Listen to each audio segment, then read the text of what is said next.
할렐루야. 인생의 모든 문제를 해결하신 십자가의 복음의 능력을 체험하는 축복의 날이 되시기를 바랍니다. 오늘 말씀은 사무엘하 10장 1절에서 5절입니다. 그 후에 암몬 자손의 왕이 죽고 그의 아들 한운이 대신하여 왕이 되니 다윗이 이르되 내가 나아스의 아들 한운에게 은총을 베풀되 그의 아버지가 내게 은총을 베푼 것 같이 하리라 하고 다윗이 그의 신하들을 보내 그의 아버지를 조상하라 하니라. 다윗의 신하들이 암몬 자손의 땅에 이름에 암몬 자손의 관리들이 그들의 주 한운에게 말하되 왕은 다윗이 조객을 당신에게 보낸 것이 왕의 아버지를 공경함인 줄로 여기시나이까. 다윗이 그의 신하들을 당신에게 보내 이 성을 엿보고 탐지하여 함락시키고자 함이 아니니까 하니 이에 한운이 다윗의 신하들을 잡아 그들의 수염 절반을 깎고 그들의 의복의 중동 볼기까지 자르고 돌려보내매 사람들이 이 일을 다윗에게 알리니라. 그 사람들이 크게 부끄러워하므로 왕이 그들을 맞으러 보내 이르기를 너희는 수염이 자라기까지 여리고에서 머물다가 돌아오라 하니라. 아멘. 본문에 계시된 주님은 어떤 분이신가? 은혜를 은혜로 갚을 줄 아는 보은의 사람이 되기를 원하십니다.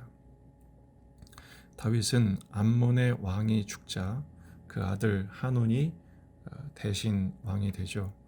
그때 다윗이 그 한운에게 은총을 베풀겠다고 선언을 합니다. 그래서 조문 사절단을 보내죠. 하지만 한운은 그 사절단을, 조문단을 모욕으로 대접합니다.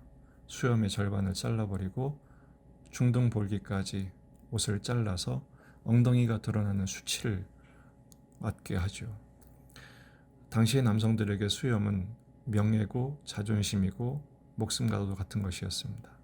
그것을 바지나 자르고 옷을 잘라서 몸이 드러나게 했으니 그 수치는 이루 말할 수 없는 것이죠. 은혜를 거부했을 뿐 아니라 오히려 은혜를 모욕으로 갚은 것입니다. 한운이 그렇게 했던 이유는 그 신하들이 엉뚱한 조언을 했기 때문입니다. 다윗이 보낸 조문 사절단은 조문단이 아니고 정탐꾼이었다 의심을 한 것이죠. 그래서 수치를 안겨 돌려보낸 것입니다. 오만한 오판이었죠. 그 선택과 결정이 그 민족에게 어떤 결과를 초래할지에 대해서는 전혀 숙고하지 않은 결과였습니다.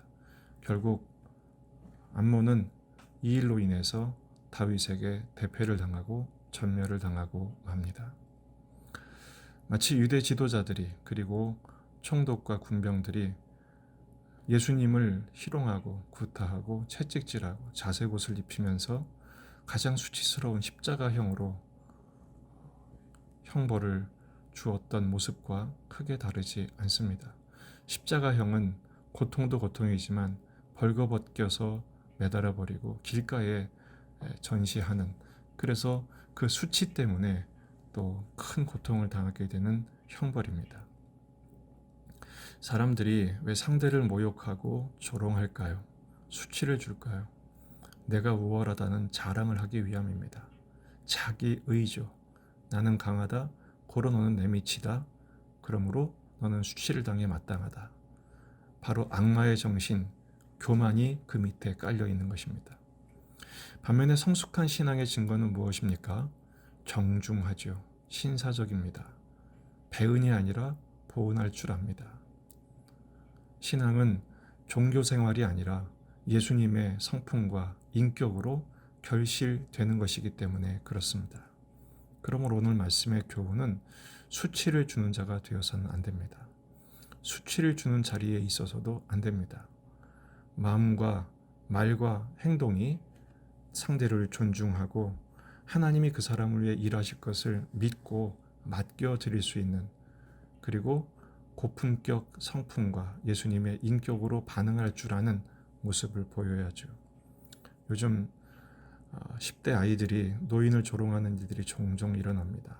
미숙해서 그렇죠. 하지만 그것은 죄악입니다. 성숙한 사람은 상대의 허물조차 정중함으로 덮어주고 기다려줄 수 있는 사람입니다. 더 나아가 우리는 은총을 감사히 여길 줄 알아야 합니다. 무비보셋은 개 같은 나를 어찌 이렇게 존중하십니까? 하면서 다윗의 왕의 식탁에서의 식사를 할 수 있는 그 은총을 감사로 받죠. 참된 신앙은 은혜를 은혜로 여기며 감사로 받을 수 있는 것입니다.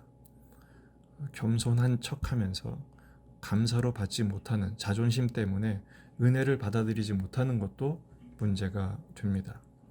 주님의 은혜는 무자격한 우리들에게 아무 조건 없이 주시는 구원과 사랑과 매일의 은총이죠.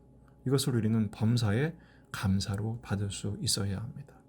더 나아가 이 은혜를 받은 것으로 끝나는 것이 아니라 은혜를 은혜로 갚는 보은의 지경까지 나아가야 합니다. 그것이 존중과 정중함과 젠틀함으로 표현되어야 하지요. 세상에 공짜는 없습니다. 오늘 내가 있기까지 누군가의 헌신, 희생, 섬김이 있었기 때문임을 잊지 말아야 합니다. 첫째는 예수 그리스도의 십자가의 보혈의 은총이고 하나님의 은혜죠. 둘째는 부모님의 사랑과 돌봄, 양육 때문입니다. 셋째는 오늘 함께 있게 된 가족, 또 교회 식구들, 그리고 이웃들이죠. 오늘 삶의 현장에서 만나는 사람들, 그 사람들이 하나님이 내게 주신 은혜를 갚을 수 있는 보은의 대상들이 되는 것입니다. 참 보은은 하나님을 경외하는 것이고 사랑하는 것이며 그 중심으로 이웃을 사랑하고 존중하는 모습으로 나아가야 합니다. 미가서 6장 6절에서 8절 내가 무엇을 가지고 여호와 앞에 나아가며 높으신 하나님께 경배할까? 내가 번제물로 일련된 송아지를 가지고 그 앞에 나아갈까? 여호와께서 천천의 순양이나 만만의 강물 같은 기름을 기뻐하실까? 내 허물을 위하여 내 맏아들을 내 영혼의 죄로 말미암아 내 몸에 열매를 드릴까? 사람아, 주께서 선한 것이 무엇임을 내게 보이셨나니 여호와께서 내게 구하시는 것은 오직 정의를 행하며 인자를 사랑하며 겸손히 내 하나님과 함께 행하는 것이 아니냐. 예수님을 사랑하는 마음으로 예수님이 주신 은혜를 그 은혜의 통로로 순종하고 사랑하고 섬기고 존중하며 하나님께 맡겨드리는 것이죠. 예수님의 성품의 열매를 보이는 삶을 살 때 진정한 십자가의 제자가 되는 것입니다. 오늘 주님의 은혜를 구하십시다. 그 충만하신 은혜를 누리십시다. 그리고 그 은혜를 흘려 보이는 은혜를 수치로 갚는 자가 아니라 은혜를 은혜로 갚으며 보은하고 예수 그리스도의 그 십자가의 증인으로 살아가는 일에 승리하는 저와 여러분이 될 수 있기를 주의 이름으로 축복합니다.